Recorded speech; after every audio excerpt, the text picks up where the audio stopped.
morning to you and welcome to Life and Style. I'm Wikali and I'm here to make sure that your Tuesday morning is absolutely amazing. So every single Tuesday is all about the arts and today is not exceptional.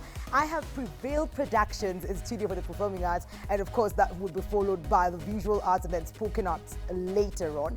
All of that to come later, but right now we have Nungo with an amazing face that she needs to show us. So check this out. We'll have this conversation going on in a bit.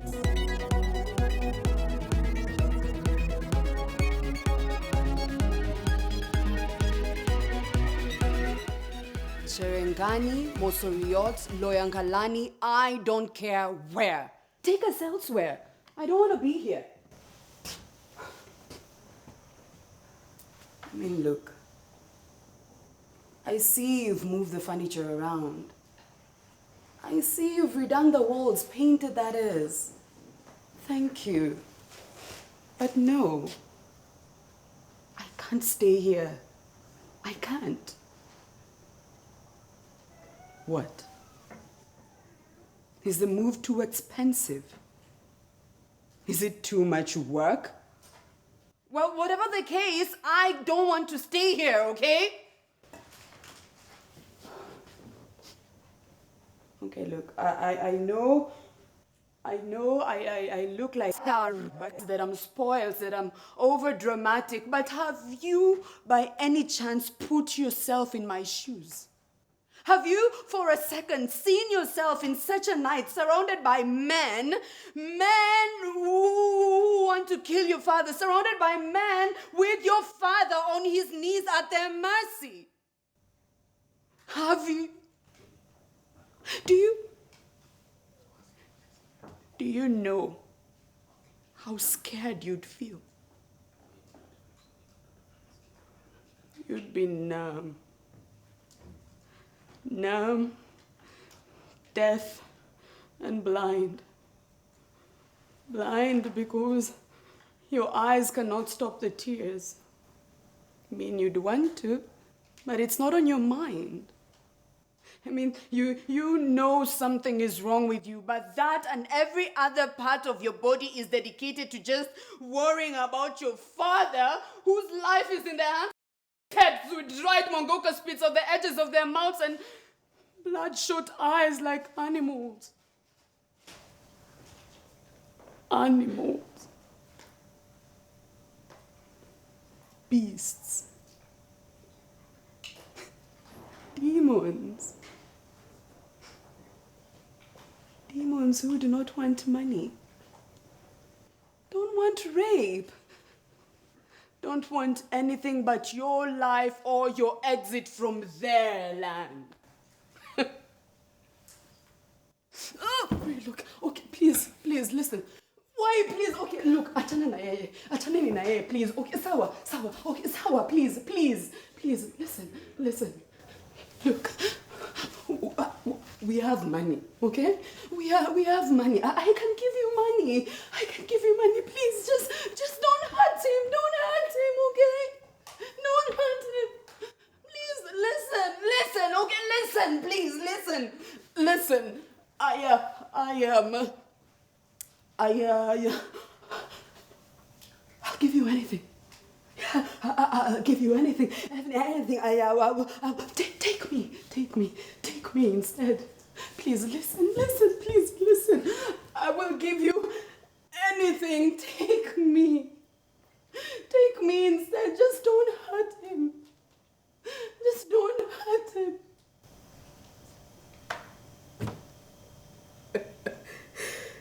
Oh.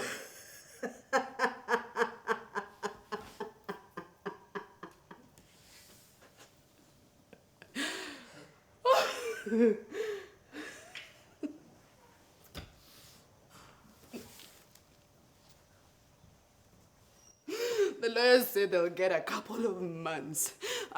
They'll get a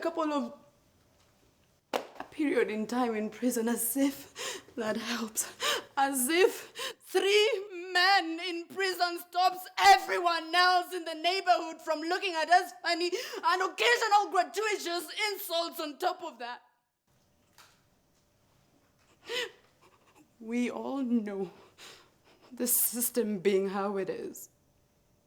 We all know the police being how they are, so what? It's just a matter of time before the dogs are uncaged, and then we are back to living in fear.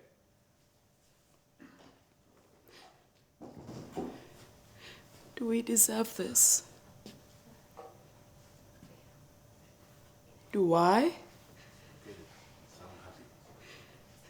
I mean, does he? Do we?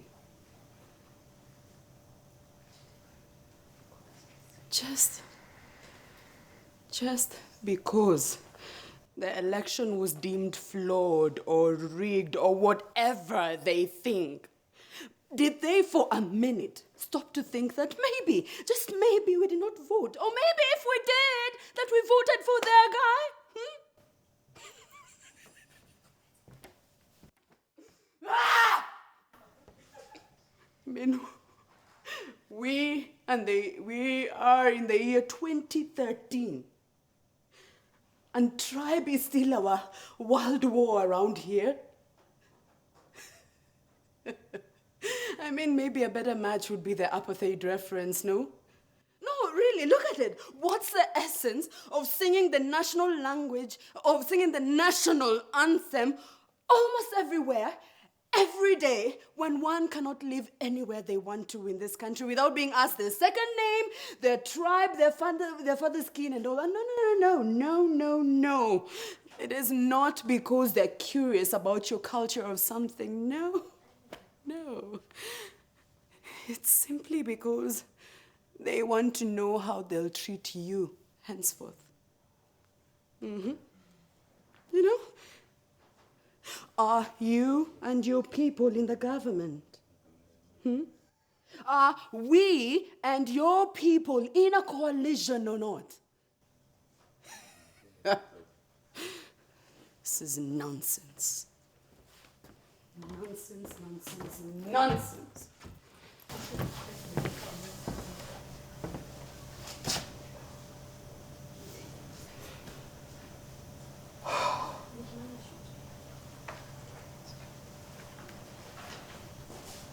I'm sorry.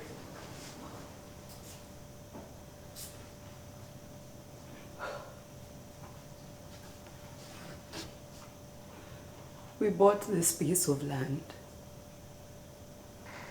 built on this piece of land. But now I say sell it. Sell it cheap, sell it to one of them, I don't care. All I care is that my father lives the rest of his retirement in peace without having to have a knife on his neck ready to slit his throat just because he does not speak their language. Just because he does not speak your language. Just because my husband, their son, married from another tribe. For that, I'm sorry.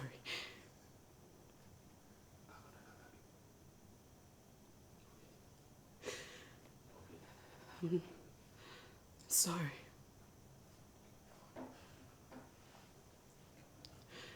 I'm sorry for a couple of things, in fact. You know I love you, son. You know I do. I will love and live with you anywhere else but here. Anywhere. And again, for that, I'm sorry. I'm sorry that I cannot give you a son. I'm sorry that my father and I come as a package. But most of all, Sam, I am sorry I am not from your tribe. It's like emotional blackmail. Yeah? Oh, yeah. You have to get in there. You have to get to the people. Otherwise, how does it then become relevant?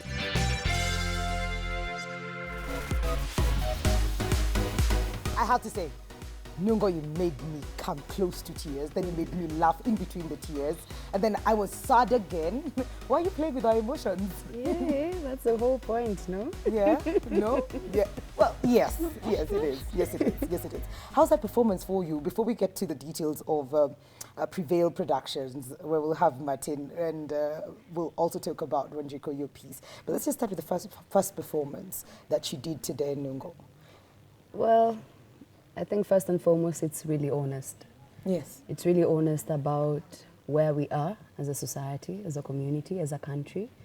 Somewhere in the piece, I talked about the piece being that we are in 2013 and yet tribe is still our world war. Imagine that was then, this is now, and we are still tackling the same issues. Yeah. It's sad, honestly. It's really sad that we can't move past some things.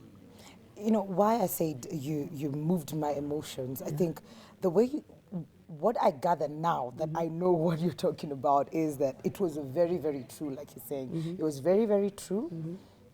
And the truth is a bit uncomfortable. It is. It is very uncomfortable. Yes. So you made a lot of people in studio go like, yeah. And then when you kept saying you, was like, what's going on? And that's the idea. You have to personalize it. You have to make. You have to. It's like what? It's like emotional blackmail. Yeah? Oh yeah. You have to get in there. You have to get to the people. Otherwise, how does it then become relevant to them? How does it then become something they can relate to? Unless you involve them. Make them ask themselves a lot of hard questions. Are they part of this community that just shuns and shoos everyone away just because they are of this community or the other, or just because they are of a particular, you know? Yeah, you have to personalize it. Okay. Wanjiku, your piece was totally different. Yeah. Totally different. Tell us about your piece, what it was all about, and how it felt for you to do it. Well, it's always exciting. And what attracted me to the piece once Martin gave it to me was the fact that I've never had the side of the stepmom. I was the stepmom in this case. And she's always been made this bad person, who beats up children. There are such stories, but you've never had to hear her voice, what she goes through with the other woman, what she goes through with the husband, with the children. So this was really interesting, and it's been a very exciting role to do. Yeah.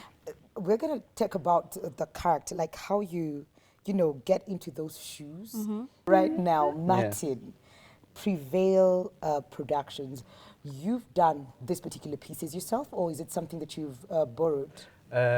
Done, you mean writing? Writing them, yes. Yeah. Well, we are three of us. We have a couple of monologues for this particular production.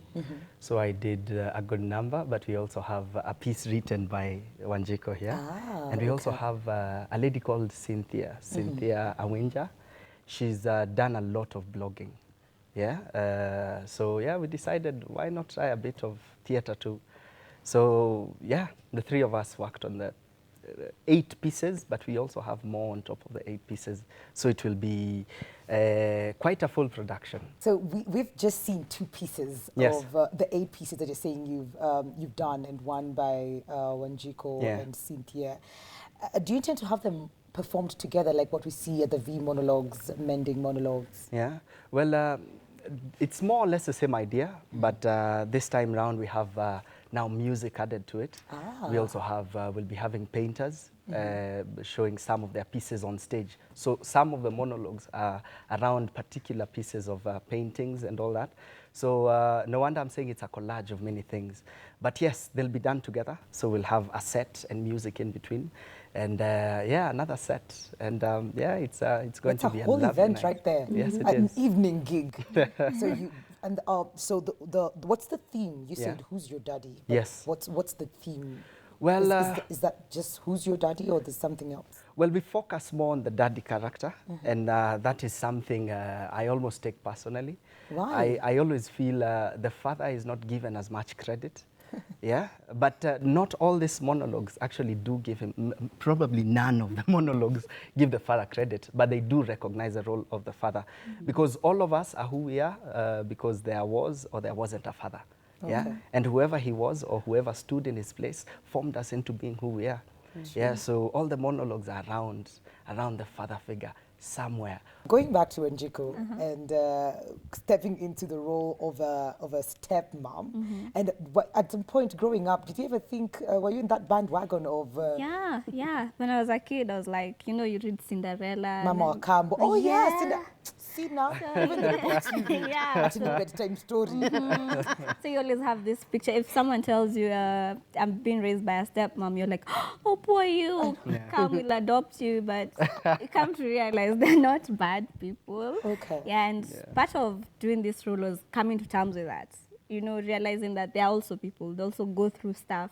And and once you read the piece, once I read the piece, it was very easy to come to terms with that. The fact that they actually have challenges, they actually have a reason to vent. Because in my particular piece, the real mother isn't all that. She's not a good mother as such, the typical good mother. Yeah. So she neglects the children, and the father spoils them. So who has to step in and be the bad guy? The stepmom. Yeah, and that's why she fits into this typical stereotype of the bad stepmom.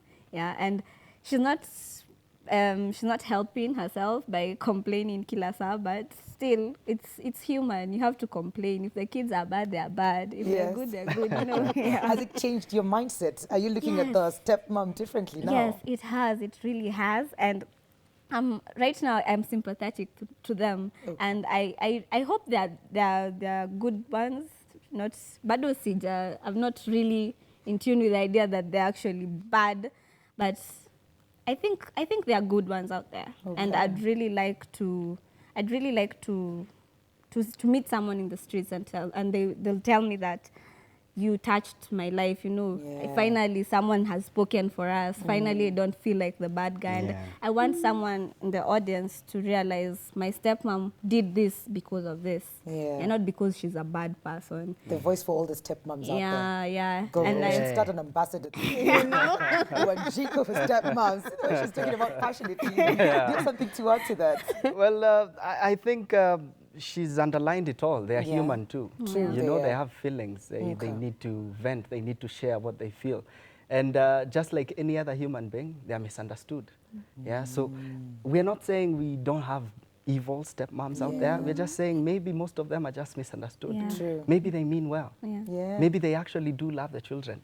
On top of that, they love the kids' fathers. That's all that matters. True so, that. Yeah. Marrianne, I saw you doing this. So I'm sure you have something to...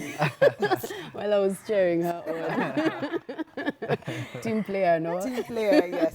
Team player, yes. Yeah. So your piece, the way you performed it was very personal, and I'm sure, of course, there are theatrical things that you used to put you there and put you in that right set of emotions to deliver it the way you did.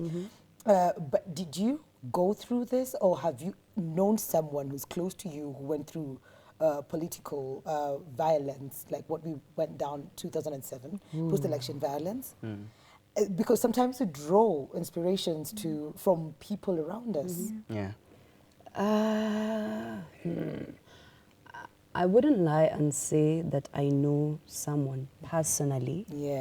But the whole ordeal in itself, it was just, you know, it's one of those things that happens and you're like, yo, where are we again? Is this the Kenya I know? You know, this is not what I've grown up knowing. And even if it happened, you know, I don't know, there's just something about occurrences and things, events happening at home. It hits closer home when it's within the area. Aside from, unlike when you hear something of the same has happened in Sijui, Uganda, Tanzania, iko mbali kidogo. But when it's Evie, closer home, you relate to it, whether you like it or not.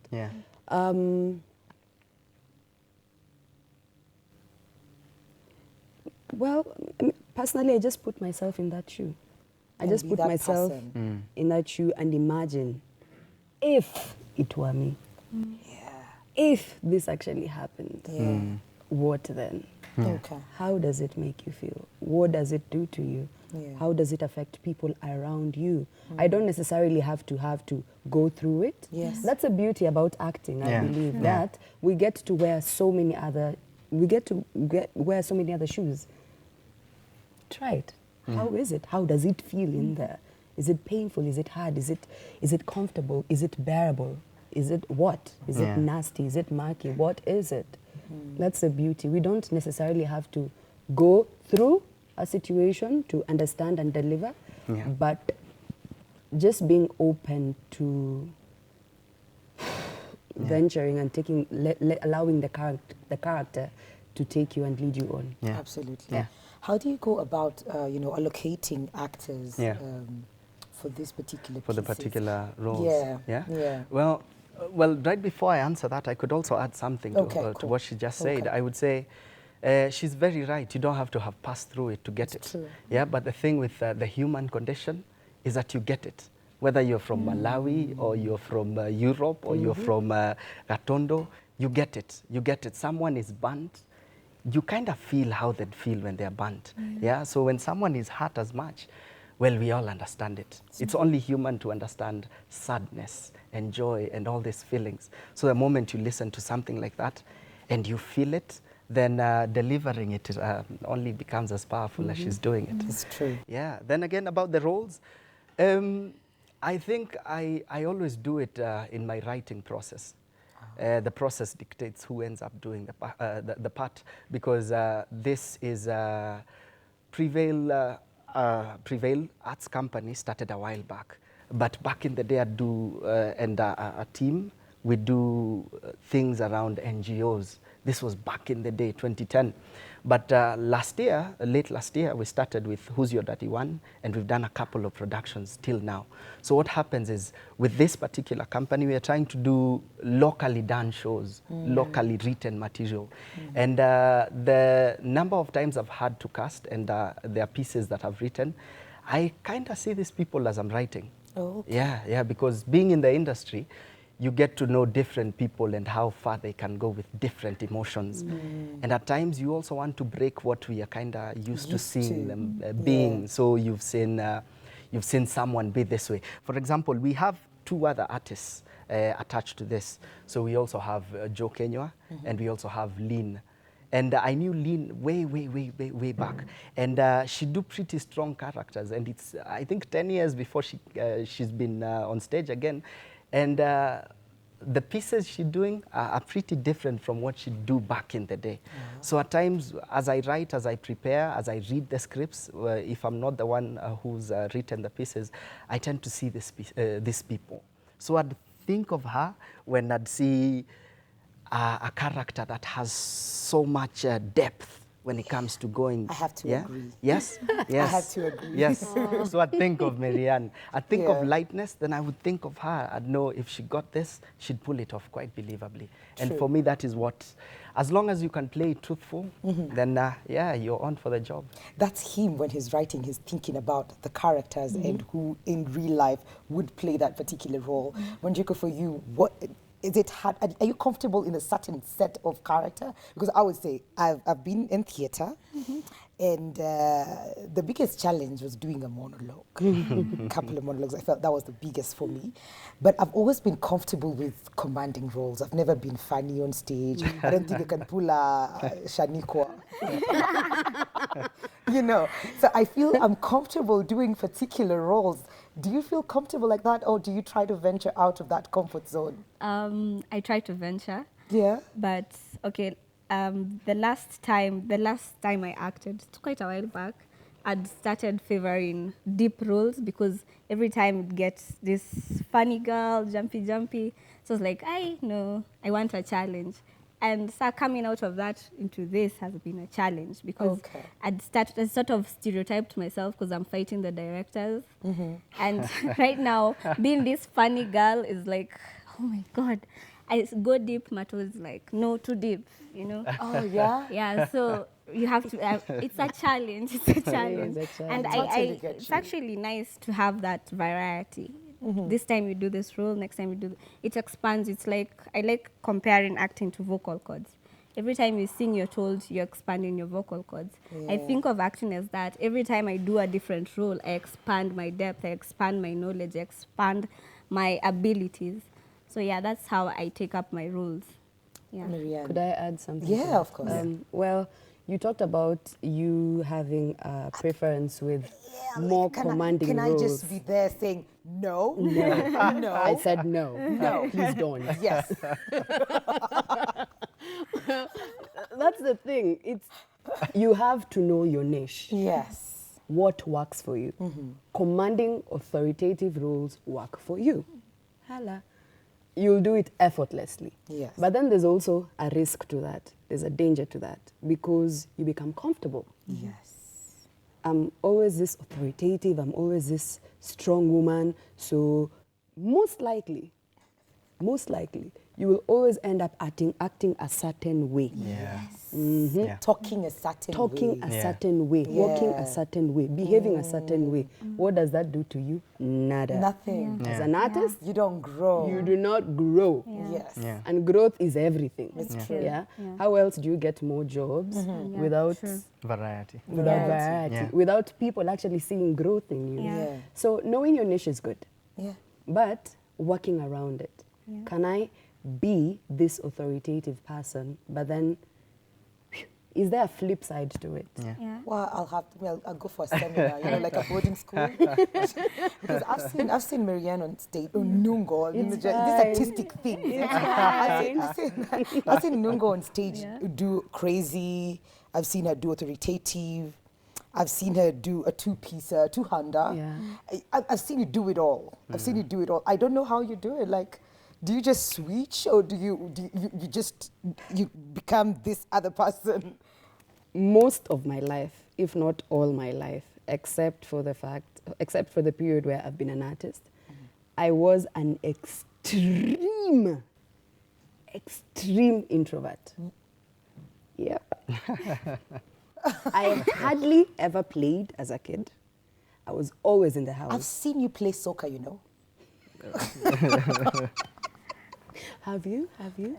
On TV? Wearing shorts somewhere. Go on. Oh, okay. It's okay, Marrianne. Yeah, I'm not lying. No, but for real. Okay. I hardly ever played as a kid. I didn't know how to make friends. I didn't know how to express myself, bring myself to these people and say, okay, yo, this is me. Even my name was a problem, man. I was always indoors, being the responsible one, unlike my sister. My sister is a people's person, you know. I knew how to make, this is how bad it is. I knew and learned how to make ugali when I was in class 3. Class 3. Okay, I'm a full-blown mom. Frofrem. Frofrem right there, yeah? I'm taking care of my sister, coming from school, nampikia ugali, napika mayai, tunakula, tunaenda. I was a grown-up in a mini-me, in a small body. I didn't, honestly, because I was an extreme introvert, yeah? Why am I saying all this? It plays a big role as to who I am today and as to the roles I like taking, rather the roles I find myself taking. Because I wasn't a certain, I didn't get to become a certain person. I didn't climb on trees and jump down. I didn't act crazy. I didn't do this. I was always the responsible one. Now I do not have to be that, especially when I'm on stage. That's my excuse. That's okay. So why not? You let it out so there. Why not? Why not? I let out my crazy there. I always, well, naturally, I find myself really playful sometimes. And I say it's because I never played as a kid, and especially on stage. So I let out my inner kid on stage. On stage? Here. That's a good way to do it. Everything I want to do, I will do it on here. stage. I will look silly, I will look mad. It's fine. It's on fine. Yeah. When do we expect to see this, and where exactly, where? and what are the charges? Okay, great. So Exit stage, lower left, something. So Who's Your Daddy 2 will be staged at the National Theatre, Ukumbi Mdogo. So we are still on our way to the bigger one. Okay. Hopefully that will be next year, early next year. Watch out for Purgatory. And yeah, so we are staging it at the National Theatre on the 14th and the 15th of October. That's Friday evening and Saturday evening. So on top of we won't only have to watch the four of them do their monologues. Each of them has a couple of monologues. Good. Yeah. So you'll see variety. Then on top of that, we also have music. We have music by Derek Mwenesi. He's one of the guys behind the whole. You remember the Sauti Sol rendition done by the Upper Hill Kids? Yes. He's one of those guys. So him and Fila Tuju happened to be the ones performing in Who's Your Daddy? Good. So we'll have Derek on for this. We'll also have Irosh. Irosh, a deadly singer. He has variety. He's beautiful on stage. Then our charges are 1,000 before then, so these are advanced tickets. We had September ones for 850, but we are now in October, so we are doing 1,000 and 1,200 at the door. And on top of that, you also have snacks. So don't worry, when you come, you'll have entertainment and food on top of it on the ticket, so you won't have to buy it. So you're sorted. Yes, chakula. Yes, I did. Okay, yes, fine. I did. And the visual arts too. Oh yeah. So we have. Yeah, you'd mentioned some painting going on. Yes, some painting. We have Nduta from the Go Down. Yeah, Nduta is really amazing. Yeah, she's deadly. We featured her here. Yeah, you did? Yes. Nice. Yes. So she'll be showing us some of her pieces. Okay. Yes, and we'll also have James Njoroge. He does collages, but on this particular night, he'll be doing live caricature drawings. So if you want to see how you'd look as a cartoon, well, he'll be there for you. That will be fun. Sold. I will definitely be there. I'll definitely be there. Good. Thank you so much for coming. I can hear my director saying, Mikali. Thank you so much. I had so much fun. Yeah. Asante sana, we did too. Thank you for having us. You're fun. You're welcome. Cheers, yeah. I am. Good. Yes, and the stage misses you, so welcome back. Yay. Yes. Yes. As a Did vulnerable you hear that? role. The stage misses Mikali. Yes. As a vulnerable I'll try something different. Yes. Maybe. Yes, I have a lot. Okay, fine. There you have it. Well, that has been Performing Arts, and we've had Prevail Art Company in studio. We've had an amazing time. Now, moving on to Paintbrush, all under Performing Arts.